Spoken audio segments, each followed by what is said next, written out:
first test of the evening.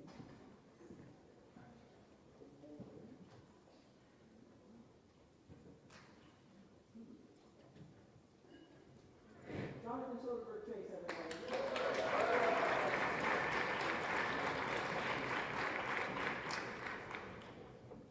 How's that? Good evening. Thank you so much for being here. My name is Ken Patel. I have the honor to be superintendent here, and welcome to our first state of the school district. We will have an opportunity in a little bit to hear from me, but we have got some students and some musicians to get us going, and I think there is no question that they will be the highlight of the evening. Before we begin, I want to just take a moment and recognize some folks. We're going to hear another number from John Marshall Symphonic Strings. But can we first of all, hopefully they can hear us give it up for the John Marshall drum line. Is that there?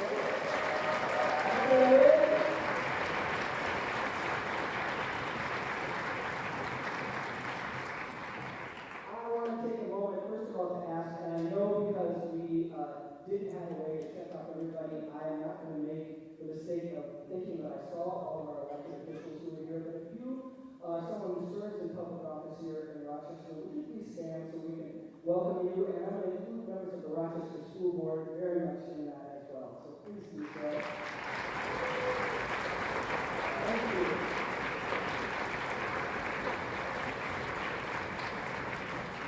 Thank you so much. So we have our mayor, and we have city council, and we have got legislators, and we of course got the school board.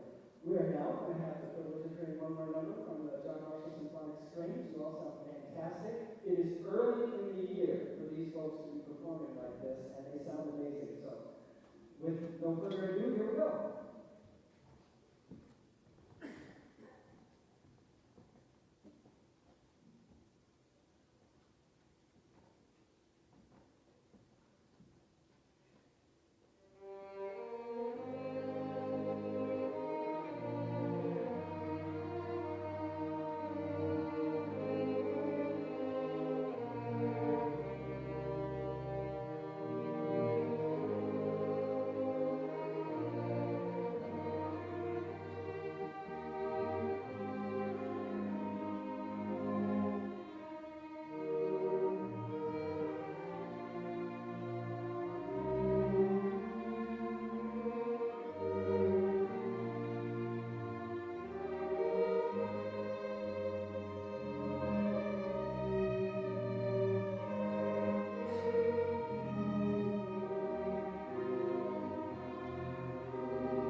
Thank you so much. They're just going to slide their chairs over as we are going to have the opportunity to meet another one of our incredibly talented student groups, Southtown Singers from Mayo High School. They're coming out. A brief word of explanation for the origins of this event, and a huge thank you for those who came. We honestly did not know if anybody would come. Every year that I've been in Rochester, I've had the opportunity to go to the University of Minnesota Rochester campus where Chancellor Lori Gill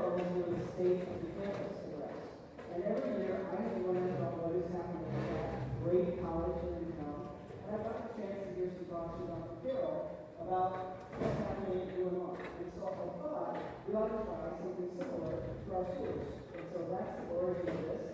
It's our first effort. With feedback will help us decide if this should be our last effort, or maybe it should be something that we continue in years ahead. So here we go. Thank you all for coming out. And over to you.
Conductors who managed to pull that together for us. There is a point, just thinking around and put some thoughts of my own on you, but we are also going to take the opportunity to hear the perspective of some of our students. I want to thank Sarah Louise Henry, our coordinator of youth empowerment, who asked some of the young people that she has been working with on an ongoing basis to share their thoughts about the state of our schools and our system and potentially the world. I will tell you, I have heard what these students are going to say just like you, so I'm going to be really eager. Our first observation is from Nora Abdullah, who is a 10th grader at Century High School. Can we welcome her? These kids are a little bit more.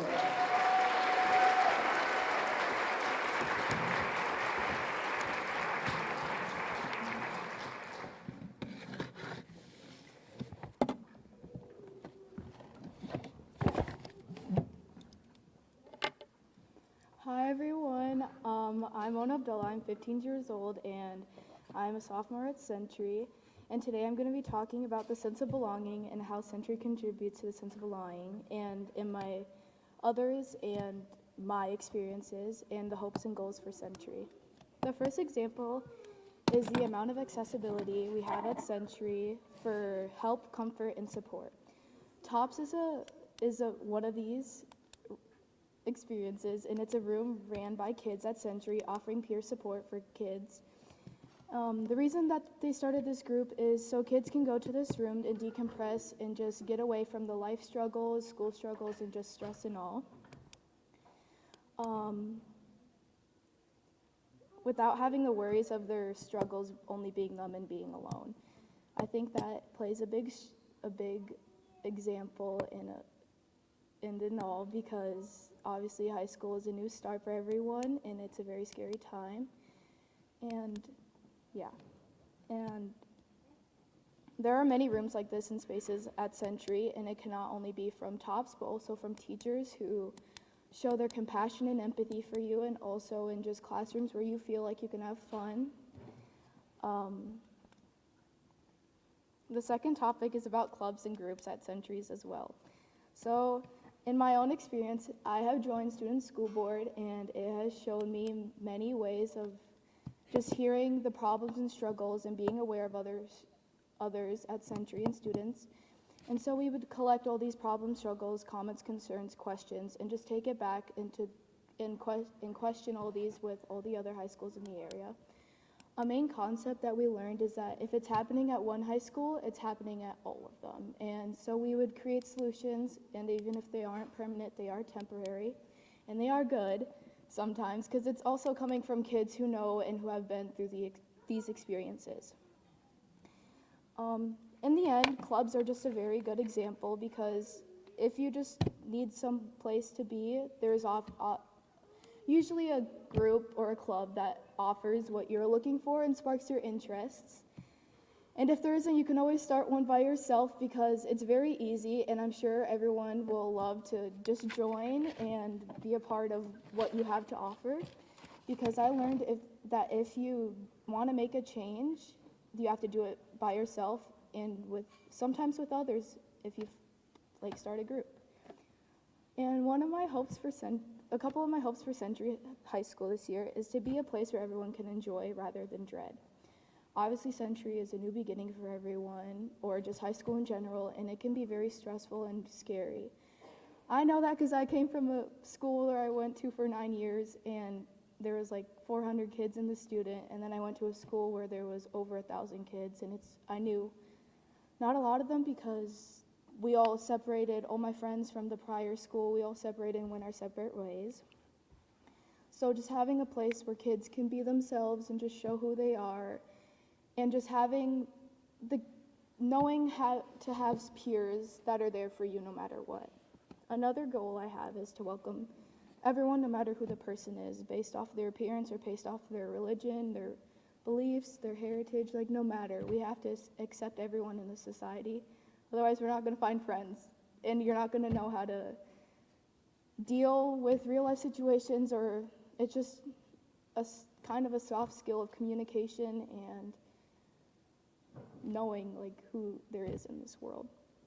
Another one is to have more diversity in teaching staff. This is a big one for me, because I went from a school to not having a lot of very teachers that look like me, or in the sense that someone that I can be comfortable with and share my struggles with and them understand, to having a school where there's some of that. And it changed my mindset a lot. It helped me feel a little bit more comfortable. But if it's only those teachers who are there and there's a small amount and I'm the only student and I'm just one of the students, think about how many more there are that need that support and need that comfortability like me. Also, I want Century to be up to trying new things, have more student involvement. More pep rallies goes into that student involvement. I think it just helps everyone come together, Multicultural Week, having a pep rally for that and show everyone who they are and stuff. And one of the biggest ones I have is academic and sport recognition for students. Culture evolves over years, and we need to adapt to that change, and I think through showing and supporting all these students who have done a lot for your school is a big culture thing that we need to adapt to, obviously. And yeah, and then make it a good year because it's either someone's first year, someone's last, or just someone who's struggling in all, and they need someone to be there for them. And that's all I have. Thank you for listening.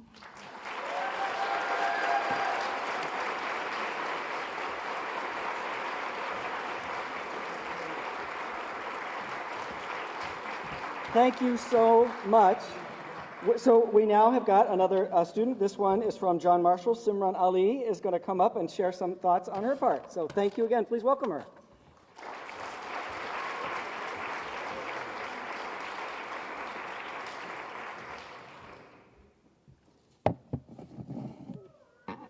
Hello, everyone. My name is Simran Ali, and I'm 16 years old, and I'm currently a junior at John Marshall High School. Today, I'll be talking about the 3 psychological needs that need to be met to enable a young person to learn, develop, and reach their full potential. I looked into Maslow's hierarchy of needs in order to have a better understanding of the psychological requirements that my peers must have in order to learn, grow, and reach their full potential. Maslow's hierarchy of needs is a psychological theory of motivation that consists of a 5-tier model of human needs. It is frequently represented as levels on a pyramid. It is broken into 5 levels: psychological, safety, love and belonging, esteem, and self-actualization. Psychological needs are the primary level of needs in Maslow's hierarchy and include those biological needs which are essential for survival, such as food, water, clothing, and shelter. Ensuring that students have access to necessities like food and water. This may include giving out meals or snacks, especially in schools with disadvantaged populations. Creating a welcoming learning atmosphere by making sure that classrooms have the right supplies, enough lighting, and ventilation. Although I feel physical and basic needs are essential, I'd like to highlight the importance of emotional connection between students and teachers. Having that extra support system at school is very important. Some of the things I see at John Marshall that exhibit this are the WIN room, which stands for What I Need, and is a room where students can go when in need of academic support. Another way I see this shown is when teachers take into account that a student is a human being before being a student. A personal example would be balancing school and Ramadan. For those that aren't aware, the 9th month of the Islamic calendar and the holy month of fasting is called Ramadan. You fast from sunrise to sunset, and you can't drink or eat food, and you stay away from immoral behavior. Many of my teachers show me great consideration and tolerance regarding my fasting. Not only teachers, but staff. Setting up spaces for Muslims to pray, giving us prayer mats, and providing us kitabs. Even though my religion differs from their personal beliefs, they still make the effort to make my priorities important to them as well.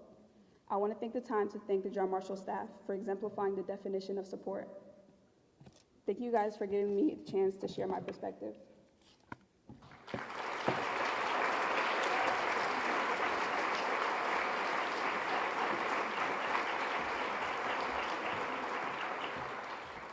And finally, we are going to hear some spoken word from a 10th grader at Mayo High School, Timion Pate. Come on up.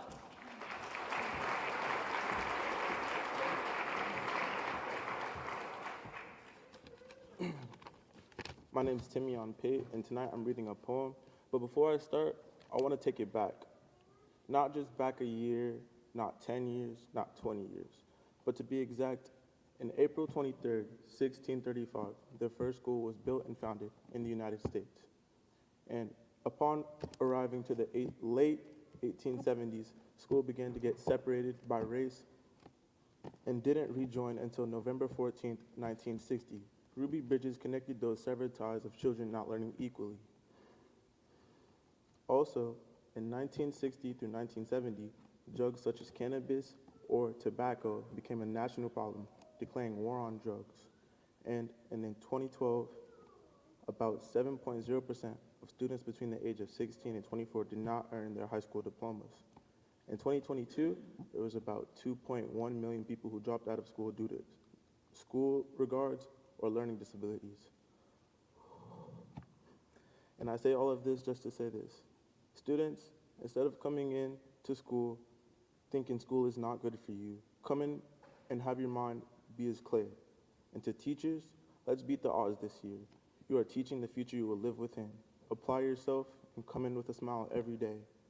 Just mend our minds so when we change over time, we can remember all we learned at school.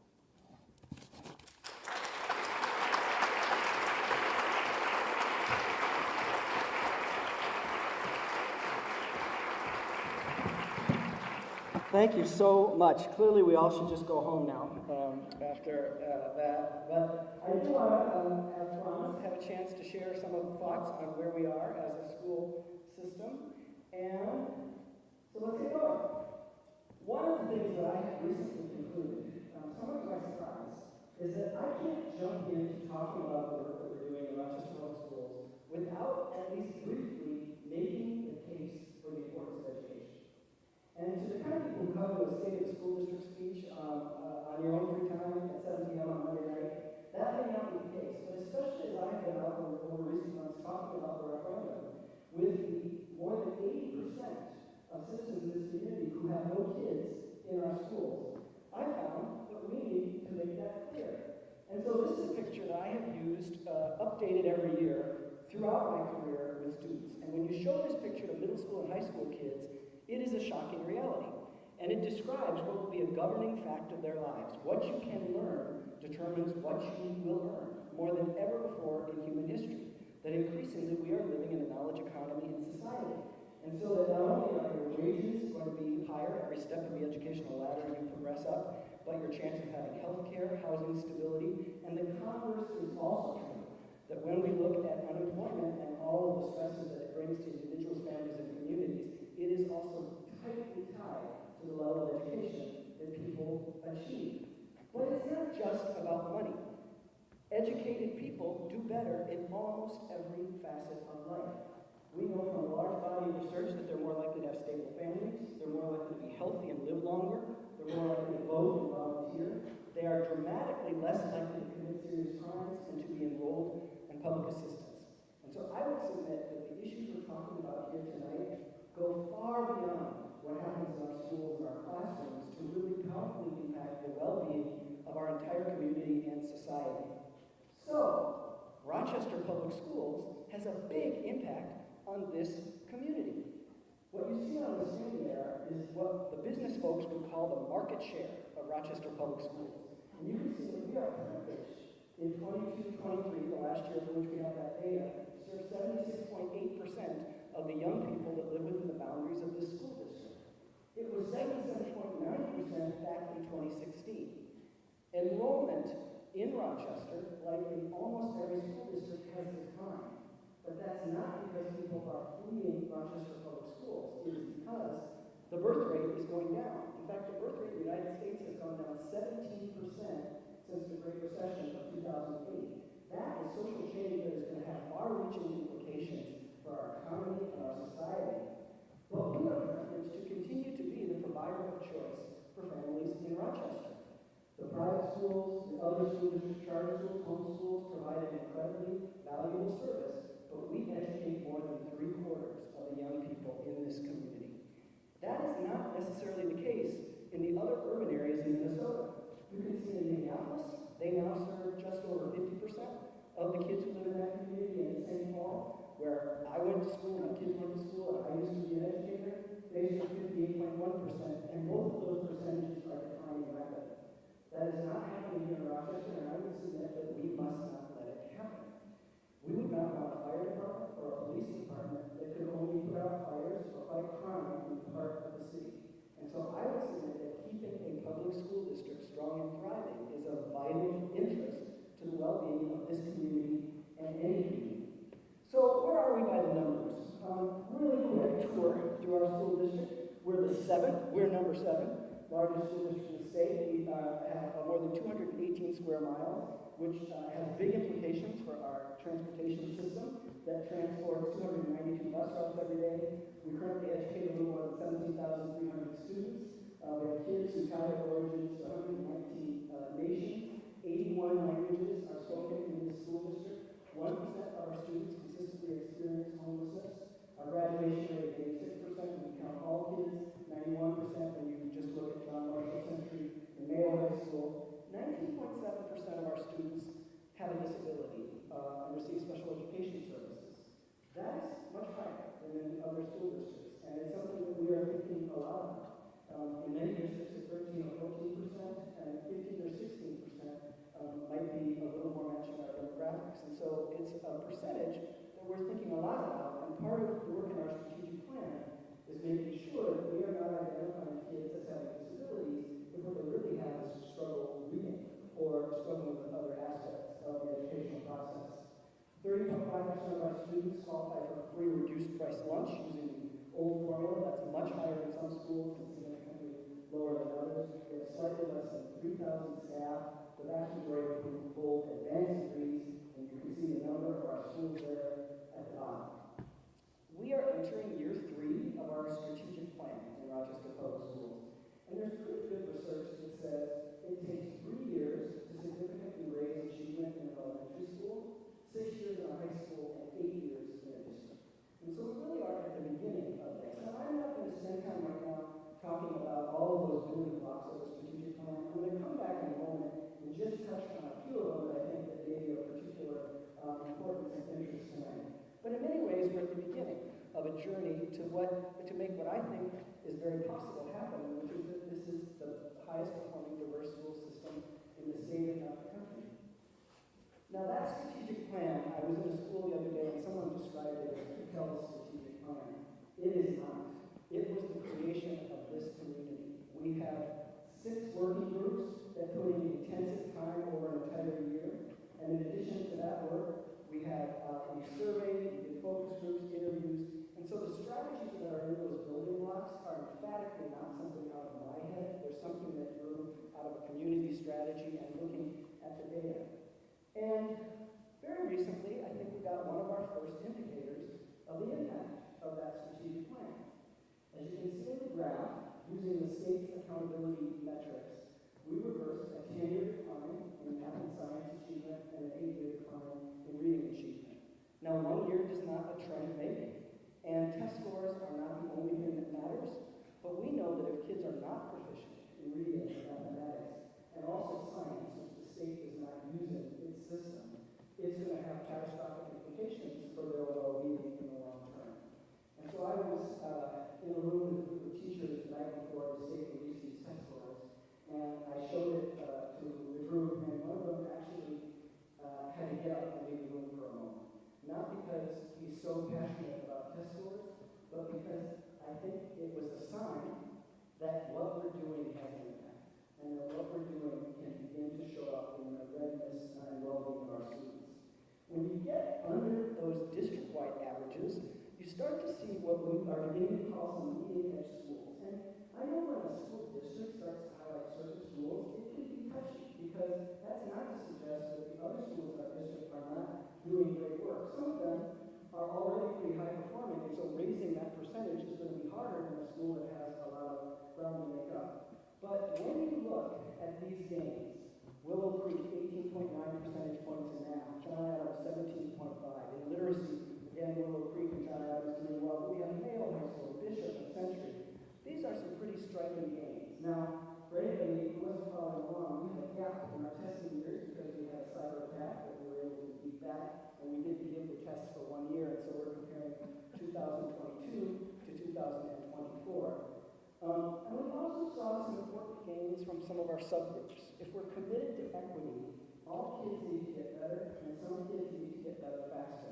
And so we saw American Indian students going up 11 percentage points, mathematics, our Asian students 7.7, students with disabilities 5.4%, kids who live in low-income families 4.9%, Latina students 4.8%, and in literacy, our Black African American students are 5.8 percentage points, Asian American 5.4 percentage points, low-income kids 4.1 percentage points, American Indian kids 3.8 percentage points, students with disabilities 2.9, and students who speak multiple languages, first language is not English, 2.9 percentage points.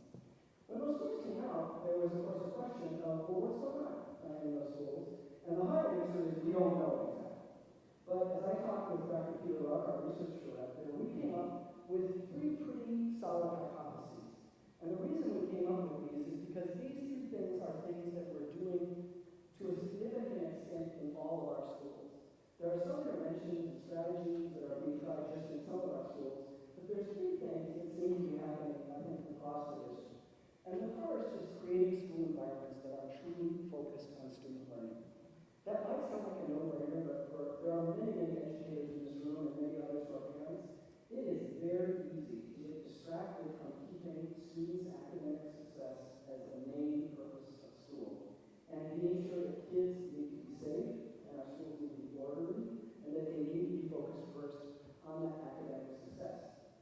It surprises people sometimes when I share that actually between kindergarten and 12th grade, students in the United States spend 15% of their waking hours in school, 85% are not in school. We actually have very little time to get all kids to the level of academic performance that they need. There has to be a level of urgency to our work, and we have to make sure that that academic focus is job one.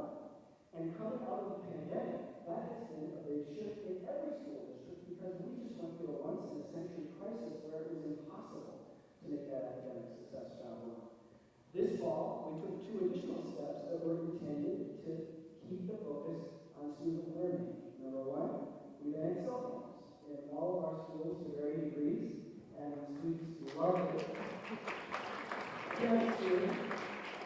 And we moved to new start times, which was a very difficult change, which required reductions in transportation service to some of our schools that were valuable to families.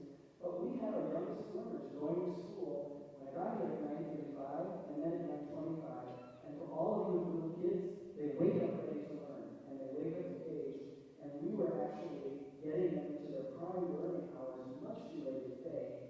We fixed that without putting high school back at the crack of dawn. It hasn't been perfect. There are some issues that we're working to address, and we'll be reaching out to our stakeholders in the coming months and weeks to get feedback on how it's going. But those are 2 very significant changes that should further continue our emphasis on academic success. Second is really using data to inform instruction. We have really invested in some short, rapid cycle tests called Fastbridge, which give teachers and other educators data on how kids are doing right away. So it's the opposite of those Minnesota comprehensive tests that you get in the spring and you don't get the data so the kids are gone from the class and they're there next fall. So that's hypothesis number 2. And then hypothesis number 3 is investing in our principals, many of whom I see here, as instructional leaders. As many of you know, in England, they actually call them head teachers. And trying to make sure that those principals have got first the instruction that happens in their classroom as the critical thing that they think about every day, as opposed to primarily being managers. We've had 45 of our leaders go through a research-based leadership program that is run by the University of Minnesota, and we also are investing in providing coaching and support for those leaders. So we don't know. Those are the 3 things that seem to be going some positive direction, but I think that they're reasonable hypotheses, and I would be very interested in your thoughts on what you think might be undergirding that. We do know from the statistical analysis of Dr. Rothmayer that those gains, including in those schools that got the big gains, were not the result of demographic changes due to the boundaries. The gains were too big to have that be slowly, completely explaining gains. We know they weren't due to opt-outs. We actually had fewer kids opt out of the tests than in previous years. And we know they weren't based on test prep, because we didn't tell a single teacher to stop their actual teaching to get kids ready for those state tests. So that's a point of progress. And one of the things that I wanted to do in this talk, in addition to telling you where our Rochester Public Schools, is to give all of you who are parents and educators something you can take with you that I hope you'll find useful in your own work as parents, as caregivers, as teachers, as principals. And so I wanted to pull something out of the world in which I spent 15 years before coming to Rochester, and that's the world of research. And there is a simple framework that was developed by 2 researchers. It goes by the awkward name of self-determination theory, or SDT. And I always have to be very careful because I typically mispronounce it STE. But it was created by 2 researchers named Richard Ryan and Edward Bessie, and it has been bolstered by decades of research. And it's a simple framework that changed the way I was a parent for my own kids and has had a big impact on the work that I've done as an educator. And it says that human thriving, human motivation, is primarily the result of 3 critical factors. The first is autonomy, the second is competence, the second is belonging, and the third is the second is belonging, and the third is competence. By autonomy, they're meaning that kids have got the opportunity to do things that they want to do and to do them without external control. That might sound like an obvious point, but we see, and the research has shown, a lot of kids experience very little autonomy. We know we see we're engaged with a helicopter parent who is going to be picking over a lot of things for a young person. And we also are seeing kids that in other settings are devoid of the opportunity to really figure out things. That the autonomy for kids that is truly developmentally beneficial is about age-appropriate voice and choice. So for instance, if you have little kids, rather than saying, here's what you're going to have for breakfast, you give a choice of pancakes, waffles, or cereal. That's 3-year-old autonomy. Or if you're a teacher, rather than giving one option for doing the assignment, you give 3 different possibilities. So the first thing to think about is, are we giving kids a chance of autonomy? In our strategic plan in Rochester, I think one way that we are building that is through our new strategy on post-secondary career readiness. Every kid will have a plan to figure out what they want to be, where they want to go, and it's going to be mapping out a path in terms of their courses and the other experiences that they need on the path to post-secondary success, whether it's some type of college or a career. The second circle there is competence, and that's the student having the actual experience of getting better at something. Again, it might sound simplistic and obvious, but the research shows many kids never have that feeling. I mastered this. I can do this well. And especially, I used to do it this well, and now I do it this well. I think for us, in our strategy in RPS, the literacy work that we're doing is going to be an extraordinary opportunity to make sure all kids are feeling competence. Because when you learn to read, you can progress to read to learn and learn in other subjects. And so that work, and of course it happens in every subject area, but that work that we're doing in literacy is a critical opportunity for competence. And then the third is belonging. Now, the 2 researchers who created this framework, they actually don't use the term belonging, they call it relatedness. But it's connectedness. And I think the students that we just heard a moment ago describing what they were saying about their schools spoke to this so powerfully. But that's the feeling that you matter to someone and that they matter to you. I like belonging because it allows us to have simple ABCs for this simple framework. And I want to actually spend some time talking about belonging. Not only because we just heard powerfully the students all talk about it, but frankly, there are folks who suggest that when we focus on belonging, we're taking our eyes off the ball of academic success. That it's fluff, that it's a distraction, that it's not the main job of schools. I would submit that unless we get the belonging part right, we're not going to get the academic part right. Now, the other reason I want to highlight belonging is we have some work to do in Rochester on belonging. We give a statistically validated survey called the Panorama Survey that is used all across the country. And this is how our students in our elementary schools in Rochester tell us we do on belonging. They're at the 67th percentile, 67% of them said I have a strong experience of belonging, and that's in the 80th percentile. And I want to be specific what we mean by belonging on that survey. So let me give you a specific example to tell you what the belonging consists of with some specificity before I show you one more data slide. The belonging that this survey measures how well people understand you as a person. How connected do you feel to your teachers? How much respect do students in this class show you? How much do you matter to others in this class?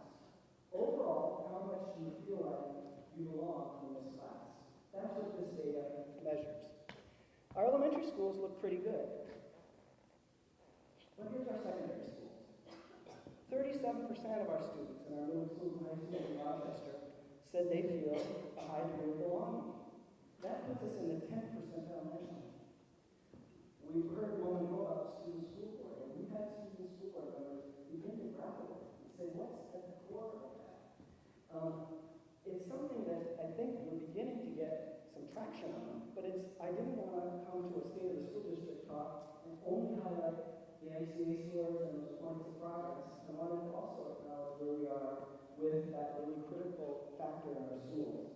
I want to take a moment before I move on to the last point to just highlight why belonging is so important. And I want to, if you'll indulge me, do it with one more thing from the world of research. It's actually a study that was conducted on a college campus about 10 years ago, and it was all conducted in the course of one morning. And pretty much to my amazement, they got approval from the review boards that approve studies like this to lie to the students who participated in the study. They told them that it was a study of personality types and your ability to perform on a test. So like, are you an introvert? Are you an extrovert? How can you do on a test? In fact, that was not what they were trying to study. What they were trying to study was how does feeling connected to other people influence your ability to perform academically. So here's what happened. The students walked in and they took a computer-based personality inventory. How many of you have ever taken the Myers-Briggs test? So there you go. They took the personality inventory, which was scientifically validated, and if you have taken one of those, when you get the results, it's a little eerie, because it really rings very true to you, and it tells you probably a lot of things that either you knew about yourself or maybe some things that you didn't. So the students took that personality inventory, but after they got the results, they finished, they went to have a conversation with one of the researchers. And the researchers inserted into the feedback that they were going to give to the students one of 3 false messages that were completely untrue. Everything else that they told the students was completely accurate, but they inserted one of 3 false messages.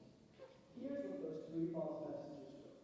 The first was called the future belonging condition. So remember, these are college students. You're 18, 19, 20. You're getting all this feedback on who you are, and you get told this. You're the type who has rewarding relationships throughout life. You're likely to have long-standing marriage and friendships that will last into your later years. The odds are that you'll always have friends and people who care about you. Not a bad message to get as a 20-year-old college student.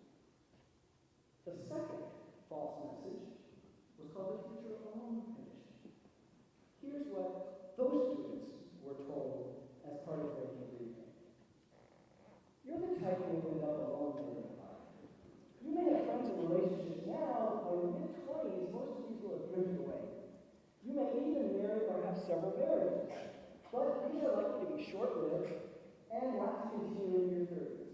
Relationships don't last, and when you're past the age where people are constantly forming new relationships, the odds are you'll end up alone more and more.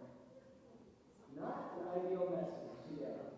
Now, the researchers needed what's called a control condition that was neither super connected or super alone. The one they created is a little bit interesting. They created the condition called the misfortune control condition. So here's the false message that the last third of the students were given. You're likely to be accident prone in your life. You might break an arm or leg a few times, or maybe be injured in car accidents. Even if you haven't been accident prone before, these things will show up later in life, and you'll have a lot of accidents. So the students got the debriefing, and then they went back to the computer. The first thing they had to do was take a short survey on their mood, because they had to actually see, did we just make the people who are going to be, we told were going to be connected really happy, the people who were going to be alone really sad, the people who were going to be accident prone really scared. They found that the mood did not correlate to the false message, so they snuck this message in. Then what they did was they took a section of the GRE exam, the test that most college students take to get into some type of graduate education. And here's what happened with the results. The students who got the future belonging condition, you're going to be super connected, got 68% right on the GRE. The students who got the misfortune control condition also got 68% right. It seemed that didn't seem to affect it too much. But as you can maybe guess, the students who got the future alone condition got 39% right. An immediate and dramatic reduction in their ability to perform academically. They repeated the experiment later with the general mental abilities test, which is a logic test. Same result. What's the takeaway? Nearly the thought of being relationally disconnected is such a threat to our well-being that your ability to perform academically is immediately in detriment. Think of the kids who go through the entire school day disconnected from friends and peers who don't know where to sit and remotely. It has a powerful impact on the things that they can do academically. Now, I put that sign up there because actually one time I did an overview of that study. I am in fact Rochester Schools now. One time I did over that study, and then I finished the talk, and I she said, you know, that was interesting, but I couldn't pay attention to anything else she said, because all they did was worry about those kids who got the false message. Did they all become alcoholics and have a terrible life? In fact, before they let the students leave the room, they told them all about the false message, and they made them verbalize in their own words what the false message was. And so the students who were told, you're going to be alone, the teacher said, I was given a false message, I am not going to be alone in the future. Or I was given a false message, I'm not going to be asking for me. But then I was worried they just switched the voodoo, because the students who were told they were going to be relationally connected had to say, I was given a false message and I'm not relationally connected. So we have got so many things going on in Rochester Public Schools to enhance belonging in our system right now that I couldn't even count them all if I needed to. But very quickly, in our middle schools, we had our 6th graders there alone for the first day. In our high school, we had our 9th graders. At Century High School, they're interviewing kids about their sparks, their strengths, their struggles. At Lincoln, they had an advisory day. At Mayo, they're having a club fair. At lunch at Denver Valley, they have an identity wall on Denver Valley broadcast. At Bishop, kids are investigating, sharing the history of their names. At Franklin, counselors are connecting with every student. At Willow Creek, they have grade level meetings and a reentry process for students who have been suspended. At P-Tech, they're running a summer bridge program. At Riverside, they're doing home visits and a family picnic. At Churchill Hoover, they're listening to parents and caregivers doing step into learning. Here at JM, at Rocket Launch. At Jefferson, we're seeing older students buddying with younger students at our middle school ALC. They're doing morning circles. I don't think it's an accident that the percentage of our students who consistently attend school, which is a crisis here and in almost every other school district after the pandemic, improved by 10 percentage points from 2022 to 2023. Our kids are coming back because we're taking the time to connect with them, and there's much more to do. The way I think of relationships in education is they're like roots. If we plant those roots, kids can grow, they can thrive, they can withstand the storms that life throws at them. That was one of the belonging events they staged at 2 of our schools that are now working to live together in the same building, Pinewood and Longfellow, all wearing those same colors and beginning to build a new community. So, you probably knew it was coming. It would be irresponsible of me if I did not touch on the single biggest thing that could impede the progress that I believe is happening in the school district, and that is the referendum that is on the ballot. Now, I can't tell anybody how to vote, but I can urge people to vote, and it's my responsibility to make sure people have information on what is on the ballot. And so this is going to be a very quick summation of the critical things that I think our community needs to be aware of. First of all, if the referendum passes, there will be no major cuts that need to be made for the next school year. There will be no school closures, and there will be no increases in class size. The converse, however, is also true. If the referendum on November 5th does not pass, there will be major cuts in positions. We will have to close schools, and we will have to increase class sizes, heading in exactly the wrong direction when we're asking our students and our teachers to do more. Why do we have a referendum on the ballot? There's 2 primary reasons. The bottom line, the orange dots, is the increase in state funding that we have received in our general fund in the state of Minnesota, the primary funding that every school district depends on, to serve kids. And the blue line is what that would have increased at had it moved at the rate of inflation. If the general fund had increased at the rate of inflation, we would receive 18.6% more per pupil than we do today. That is the biggest source of the need for a referendum and the structural deficit that faces us next year. But there's also a local source. Local school districts have the opportunity to ask their citizens for enhanced support, as we will be doing in Rochester on November 5th. When you look at the voter-approved support for school operations, of the 15 largest school districts in Minnesota, all the districts that serve 10,000 kids or more, you can see Rochester is last at $943 per student, a far cry from Bloomington at $3,193, where coincidentally I started my teaching career. If the referendum on November 5th passes, Rochester will not vault up to the top ranks of those school districts. We will be slightly below the average at $2,076 per student. We are not putting this referendum on the ballot without having made some difficult decisions. Since I got here in 2021, we have cut more than $20 million and more than 150 positions. That was essential to put the district on the path to financial stability. Now, as many of you remember, we had quite a year last year. We sought to close half of our structural deficit of about $20 million through a referendum that would have funded technology work in our school district, $10.1 million. That narrowly failed, and so we were required then to announce some pretty draconian cuts in our school district, the closure of schools, restructuring of attendance boundaries, and cutting programs.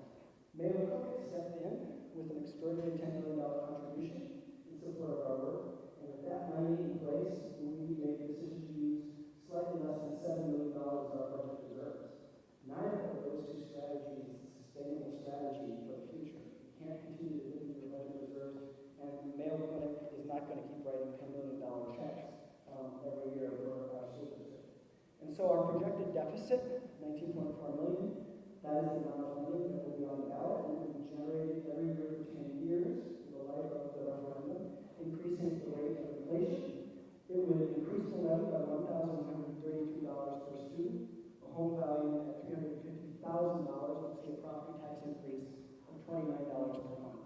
There is a tax calculator that's on the referendum webpage of our school district website where people can find out what the actual impact would be on their homes. So what would the referendum support? There would be investment in 4 critical areas, and I'll briefly talk about each of them, and you can see the division in the amount of money and the percentage among those areas in that pie chart. The first are those positions that help kids who need more support to thrive.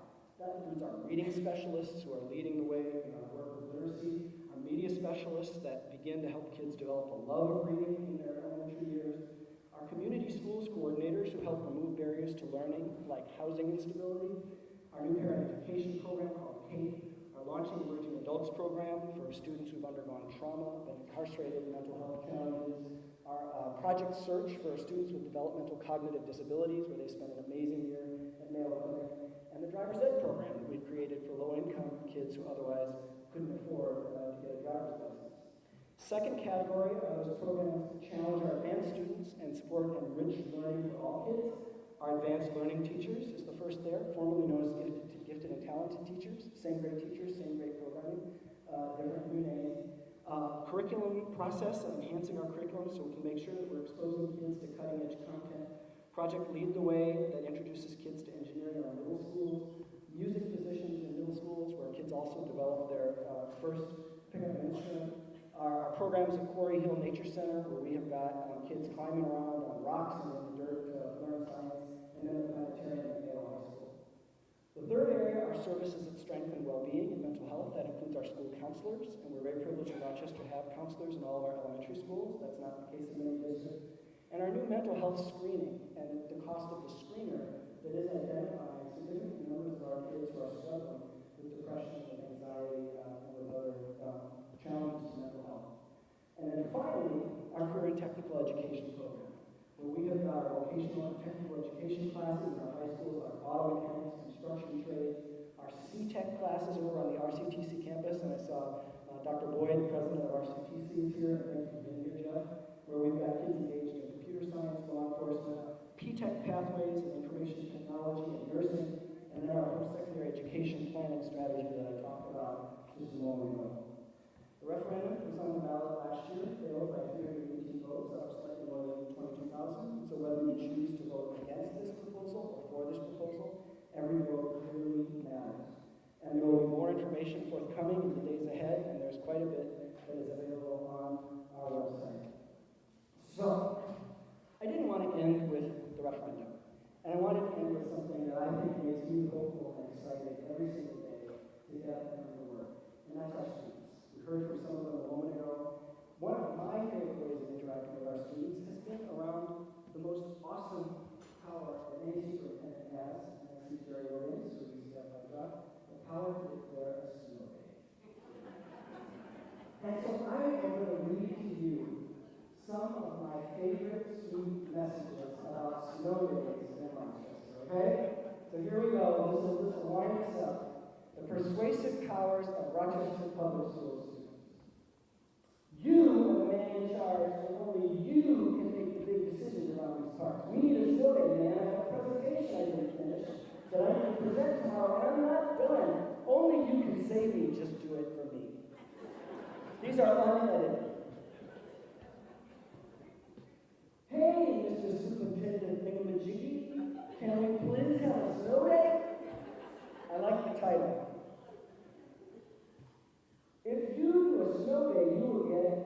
billion cones and 10 billion Robux. I thought that was nonsense, and then I said to middle school students, that's real stuff. They know what Robux are. I respect that you have to make a big decision on whether to have a snow day or not, and a lot has to happen to get one, but we have not used a single snow day this year, especially since last year we would have had about 3 snow days already. I'm not sure the logic is super great there, but it's not. Hi, Dr. McCall. In looking at the weather predictions, it has me very worried about the state of the roads. For not only myself, but also my classmates. I don't know if you have ever experienced the Mayo High School parking lot, but it is very chaotic and crashes happen often without snow. And the student then proceeded to detail the horrors of the Mayo parking lot in great detail. And then I actually got one message once after a snow day. This was from Declan at Dakota Middle School, and he sent me one that said, "Thank you for Friday. I will forever remember this and forever be grateful." I like to think of Declan at 85 someday, and he's had a good career and a good life, and his kids, he's like, it's been a good life, and boy, that snow day Now, sometimes they don't actually ask for anything. I couldn't help but show this in Miss Oi's graphic arts class. The only time I will be a superhero was for the snow day thing.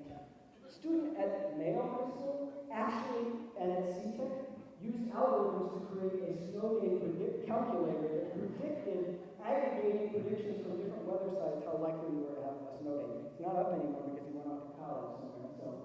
Okay, this is the last one. This is one for the ages, I have to say. Good afternoon. I decided about staying warm in these harsh, piercing conditions of the ice. As we know it, the weather is frail tomorrow. In our AP Lit class, we are reading Hamlet by the great Shakespeare. Please, sir, for our sake, can we call school off during the present day to know if to be true? For I shall bring my belongings home if the prophecy brings true. With great pleasure, kind sir, Fahad. And I can't forget our amazing staff. Lori Walstein, who's at Grand Valley, made a snow day calculator. It's a snow day crystal ball, and it actually is pretty effective. So, final point, last point.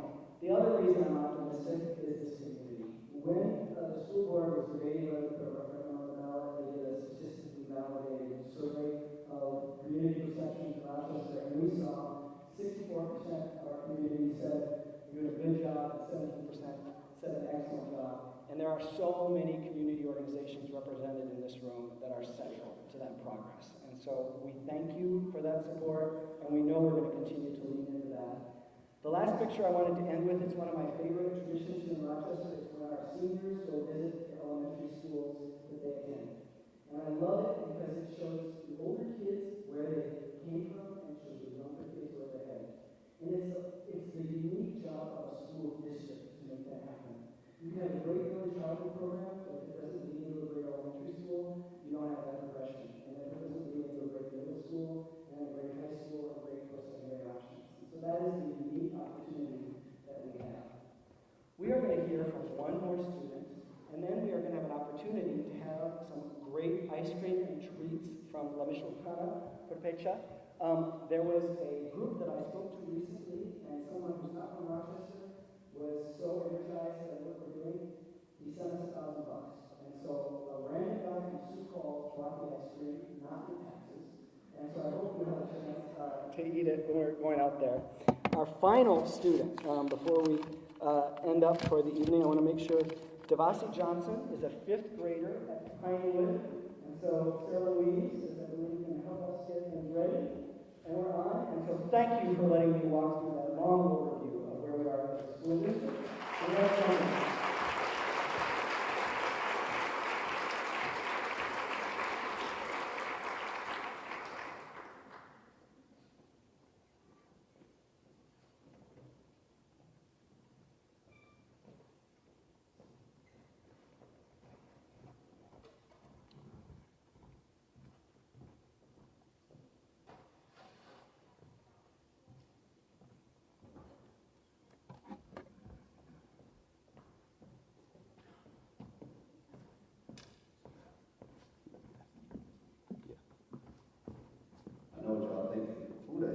too.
Standing up, we encourage coming to the front of the stage. This is a concert. He go by the name of Basso Major. He goes to Pinewood. He is one of the students, y'all.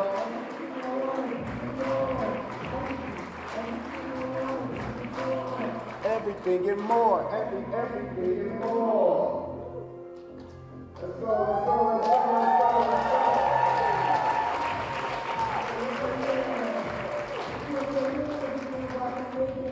Turn up.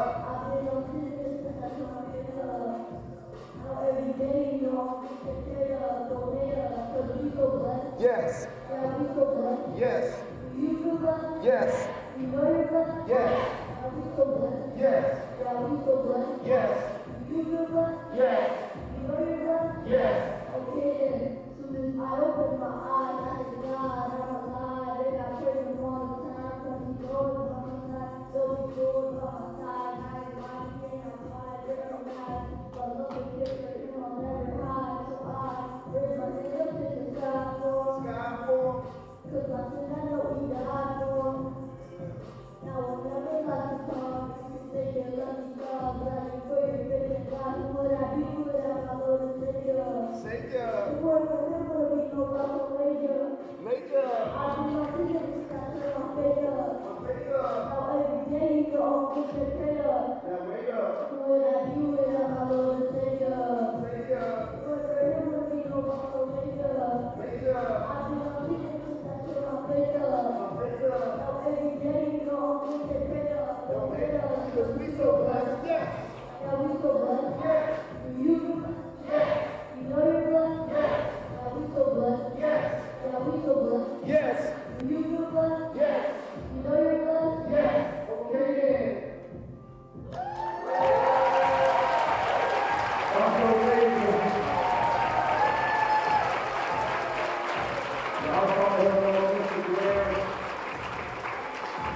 Thank y'all so much.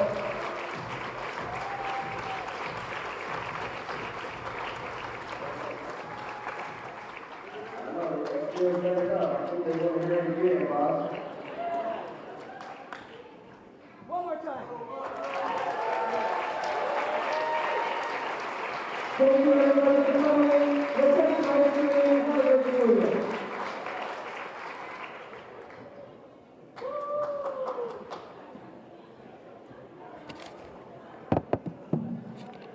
You were great. That was 100.